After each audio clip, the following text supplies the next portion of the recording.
Que Dios les bendiga y les guarde, amados hermanos. Qué gustazo, qué alegría saludarlos hoy miércoles 20 de noviembre.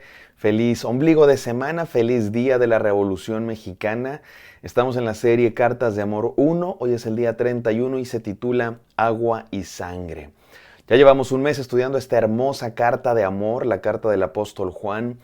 Y estamos a punto de entrar a una sección que la verdad es que es un poco difícil de interpretar. Tienen por ahí unas frases que resultan enigmáticas, incluso los estudiosos, los eruditos de la Biblia, de pronto no se ponen de acuerdo en el significado de algunas cosas. Y vamos a tratar de entender esta parte de la palabra de Dios, pero no quisiera yo caer en demasiados embrollos académicos, demasiada teología que está ahí en las alturas sin aterrizar. No, lo que queremos hacer aquí es encontrar palabra de Dios para nuestra vida. Palabra de Dios que podamos aplicar de manera práctica en nuestro andar diario. Y por supuesto que hay que estudiar la Biblia con profundidad y con seriedad, pero no solamente por el hecho de hacerlo, sino para escuchar la voz de Dios y para aplicarla. Dice la palabra de Dios que hay que ser hacedores de la palabra y no solo oidores. Así es que es lo que vamos a hacer en los próximos 2 días. Vamos a estudiar estos textos que resultan complicados de entender, pero espero yo que fáciles de aplicar a nuestra vida con la ayuda del Espíritu Santo. Vamos a la palabra de Dios en 1 de Juan 5, desde el 6 hasta el 8, no sin antes orar. Gracias, buen Dios, gracias Dios por quién eres, porque eres maravilloso, porque eres grande, excelso, majestuoso, santo, porque eres todopoderoso y al mismo tiempo, Dios, eres bueno, eres cercano, eres lleno de gracia y amor y te has acercado a nosotros para darnos tu salvación. Permítenos creer en ti con todo el corazón, en el santísimo nombre de Cristo Jesús. Amén. Amén, queridos. Vamos a 1 de Juan, capítulo 5, versículos del 6 al 8. Dice así la palabra de Dios. Este es Jesucristo. ¿Se acuerdan que ayer nos dijo el apóstol Juan que la victoria que vence al mundo es nuestra fe? ¿Pero cuál fe? La fe en Cristo Jesús. La fe cristiana, la fe de la Biblia, no es simplemente fe así como que yo tengo mucha fe. Y para el mundo la fe a veces resulta como algo mágico, ¿no? Simplemente tengo fe, una especie de esperanza mágica de que algo bueno va a pasar. No, la fe cristiana tiene un objeto en particular. La fe cristiana tiene una dirección específica y es Cristo Jesús. No creemos simplemente en el universo, en la magia, en que cosas buenas van a pasar así porque sí. No, nuestra fe no es algo que tenemos, es algo que ponemos en Cristo Jesús. Y de eso nos va a hablar este texto. Dice el versículo 6. Este es Jesucristo. Nuestra fe es en Jesucristo, quien vino mediante agua y sangre. Y aquí es donde comienzan los problemas. ¿Qué significa eso de que vino mediante agua y sangre? No mediante agua solamente, sino mediante agua y sangre. Y el Espíritu es el que da testimonio, porque el Espíritu es la verdad. Porque 3 son los que dan testimonio en el cielo, el Padre, el Verbo y el Espíritu Santo, y estos 3 son uno. Y 3 son los que dan testimonio en la tierra, el Espíritu, el agua y la sangre, y estos 3 concuerdan. ¿De qué está hablando aquí el apóstol Juan? ¿De qué está hablando la palabra de Dios? Parece que no es tan difícil de entender. De hecho, me parece que es sencillo de entender. Entre los estudiosos bíblicos ofrecen varias teorías en cuanto a lo que representa el agua y la sangre en este texto en particular. Quienes piensan que tiene que ver con las ordenanzas, el agua y la sangre. La sangre, por supuesto, representa la comunión, la Santa Cena. Recuerdan que Jesucristo en la última cena tomó el pan y dijo, esto es mi cuerpo que por vosotros es partido, y tomó el vino y dijo, esta es mi sangre que por ustedes es derramada. Y el agua representa el bautismo. El bautismo, no solamente el bautismo en el Espíritu Santo que tenemos todos los creyentes cuando creemos en Jesús, sino el bautismo como un simbolismo en agua que representa nuestra muerte al pecado y nuestro nacimiento a una nueva vida.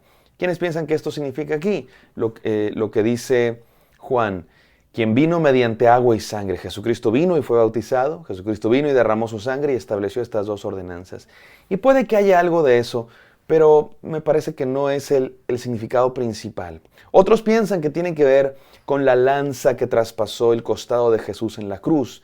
En Juan 19:34 se nos dice que Jesucristo, después de que fue crucificado, un soldado atravesó su costado con una lanza y salió sangre y agua.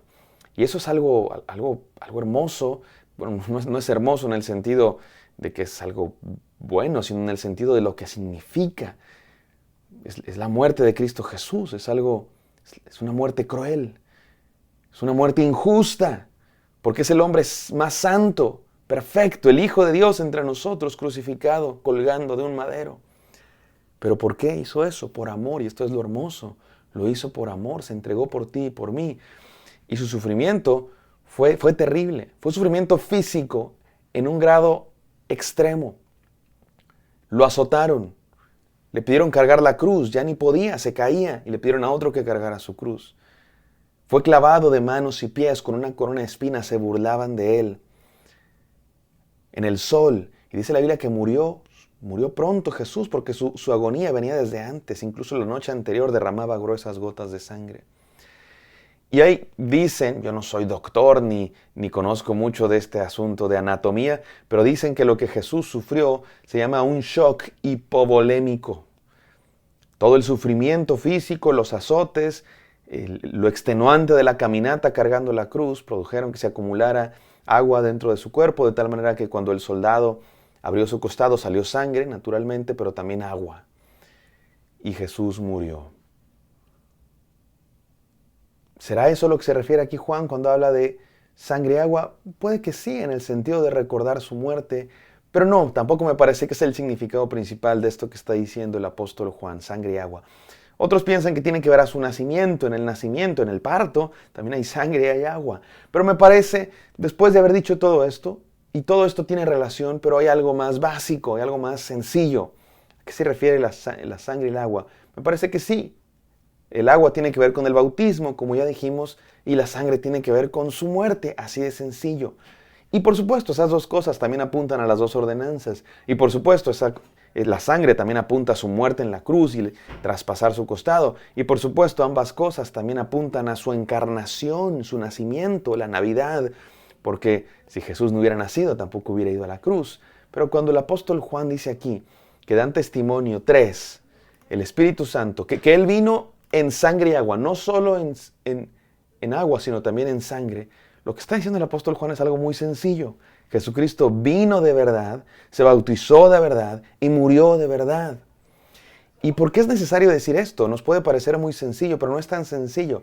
Resulta que en aquella época, como ya les he dicho muchas veces, había un grupo de ideas, una serie de ideas gnósticas, el gnosticismo. Y el gnosticismo decía que todo lo que es material es malo. Lo consideraban menos importante. Para ellos lo importante era lo espiritual. De tal manera que algunos cristianos que se empapaban de estas ideas decían que Jesús no había tenido cuerpo físico, que Jesús era una especie de fantasma, holograma. Ellos consideraban la historia de Navidad como algo que no era importante porque no, Jesús no nació, Jesús cayó del cielo. Y la cruz, por supuesto, Jesús nunca murió en la cruz. Jesús era una especie de fantasma. Había otros que decían que distinguían, y aquí viene lo importante, distinguían entre Cristo y Jesús. Jesús es el ser humano normal, pero en el bautismo, decían ellos, uno muy famoso se llamó Cerinto, era un gnóstico muy famoso, que mezclaba ideas paganas con ideas cristianas, y él decía que Jesús era un ser humano normal, pero que en el bautismo, Cristo, y Cristo es otro ser divino, diferenciaba entre Jesús y Cristo se le metió a Jesús en el bautismo. Y predicó su mensaje, un mensaje de verdad, un mensaje de amor y paz. Pero después en la cruz se salió Cristo porque lo valioso, lo espiritual no puede enfrentar la cruz. Por eso aquí el apóstol Juan, yendo en contra de esas ideas, dice, no, ¿de qué me estás hablando? Cristo y Jesús son la misma persona, por eso dice Jesucristo. Y vino en sangre y agua. En agua, en su bautismo, pero también en sangre, en su muerte en la cruz. Esto es importantísimo, mis queridos hermanos, esto es importantísimo, porque nos recuerda que el centro de nuestra fe es una persona. El foco de nuestra fe es una persona, no ideas, no buenas ondas, no el amor en abstracto, sino una persona. Dios que se encarnó en un ser humano que es Cristo Jesús. Y sabes que esto es importante que lo entendamos porque las ideas del gnosticismo siguen vivas hoy, siguen vivas. El día de hoy siguen vivas. El problema de los gnósticos es que negaban que Cristo murió por nuestros pecados, negaban que necesitamos ser perdonados, que estamos perdidos sin Cristo Jesús. Niegan el corazón del Evangelio. Y lo mismo vemos el día de hoy. El día de hoy hay como unas corrientes en nuestro mundo. Es interesante que nuestro mundo no se está haciendo ateo. Nuestro mundo se está haciendo más bien religioso, pero sin Dios. Una especie de espiritualidad mística. Y en el mundo no ven mal que creas, que hay un Dios, que hay fuerzas, pero sí ven mal que creas particularmente en Cristo Jesús, en su muerte y su resurrección. De hecho, hay gente que dice, no importa en lo que creas, lo importante es que seas sincero. Es que todos somos hijos de Dios.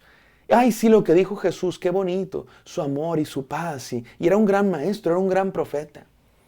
Pero en el momento en el que tú mencionas a Cristo Jesús, su muerte y su resurrección, entonces sí, te miran como alguien, no, a ver, aquí religión no metas religión, como alguien intolerante, como alguien fanático, como alguien religioso, porque la cruz de Cristo, su muerte en la cruz, es el escándalo del cristianismo. Es eso que de pronto la gente no puede soportar. Si les hablas de espiritualidad y de amor y paz y de Dios así en un sentido abstracto como cualquier Dios, nada, todo está bien. Pero en cuanto comienzas a decir, creo en Cristo Jesús, Dios entre nosotros, Dios encarnado, el que vino, fue bautizado y murió en la cruz y resucitó con poder, ahí es donde el mundo tiene un problema. Porque es precisamente la cruz de Cristo la que nos confronta con nuestro pecado. Porque nos recuerda que necesitamos ser perdonados. Por eso este es el desafío, mi hermano. Desafío a reconocer varias cosas. Número 1, reconoce tu condición de perdición. Estamos perdidos. Número 2, reconoce que eres pecador. Número 3, reconoce que solo en Cristo hay salvación. Hay un camino, es Cristo. Número 4, reconoce que Cristo murió en la cruz. Fue en la cruz donde Él compró nuestra salvación. Y número 6, ya no sé en cuál voy, reconoce que Cristo es Dios con nosotros. Que solo en Él hay salvación, mi querido hermano. En otras palabras, entrégate a Cristo, cree en Cristo, entrega tu vida a Cristo. Hoy es el día de hacerlo. Vamos a orar. Gracias, Padre Santo, por este devocional. Gracias por este mensaje a creer en Cristo, a reconocer que en la cruz murió por nuestros pecados y compró nuestra salvación. Queremos creer. Nos arrepentimos, nos reconocemos pecadores y venimos a los pies de Cristo. En el santo nombre de nuestro Señor y Salvador. Amén. Amén, queridos. Espero esto haya sido de bendición para ustedes. Me encantaría encontrarlos el día de mañana. Bendiciones.